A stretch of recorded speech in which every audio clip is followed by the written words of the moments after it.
Et alors le tardigrade, c'est moche, mais c'est quand même drôlement intéressant. C'est moche, mais ça vaut le détour. Alors pourquoi est-ce que vous êtes pris de passion pour le tardigrade? Et d'abord, qu'est-ce que c'est que le tardigrade? C'est pas le tardigrade. Beau gosse. Voilà.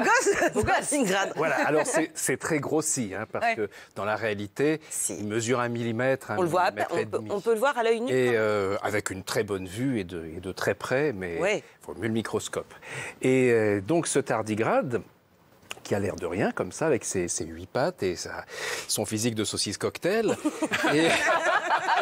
C'est pire que ça. Hein. Et bien en fait, il détient sans doute le secret de l'immortalité.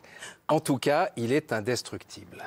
C'est-à-dire qu'il résiste à tout ce qui, normalement, tue un être vivant. Le temps, d'abord.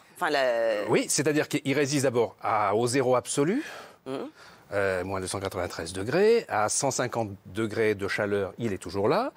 Il résiste à des pressions, les pires pressions qui soient. Toutes les radiations toxiques, par exemple, l'homme décède à 500 rad, l'unité de mesure des radiations. À 570 000 rad, le tardigrade est toujours là. Mais même le quinquennat de Hollande. Même le quinquennat, il a résisté. Et vous savez comment il résiste? Dès qu'il sent que l'environnement n'est pas propice à sa survie, il se déshydrate, il se lyophilise, comme nos soupes en sachet. Il vide 99% de son eau. À la place, il crée une couche de cire antigel.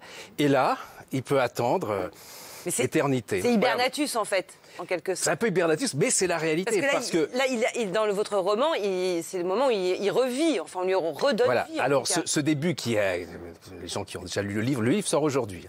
Donc, Jean me dit, c'est fou d'avoir inventé ça. Ben non, ça, je ne l'ai pas inventé. Le tardigrade, retrouvé à 200 mètres de profondeur par un glacionaute, ces explorateurs des glaces au Groenland, il fait un prélèvement de glace, il le remonte, où il y a des poussières d'étoiles, des bactéries inconnues, des choses formidables pour les scientifiques. Il attend que ça dégèle dans un bloc sur un plateau. Et tout à coup, il met son microscope et il voit un petit animal qui bouge les pattes et qui se met à galoper. Donc ça, c'est la réalité. Je suis parti de là, j'ai découvert, c'était en 1996.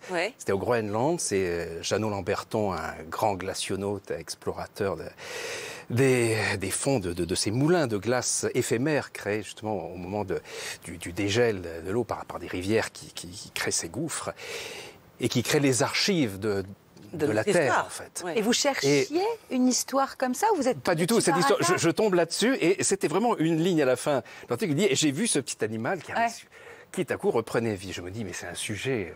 Sauf que ce sujet, il a mis plus de 20 ans à éclore. Il a fallu qu'en fait, je trouve son partenaire. Ceci dit, son partenaire, c'est le mammouth.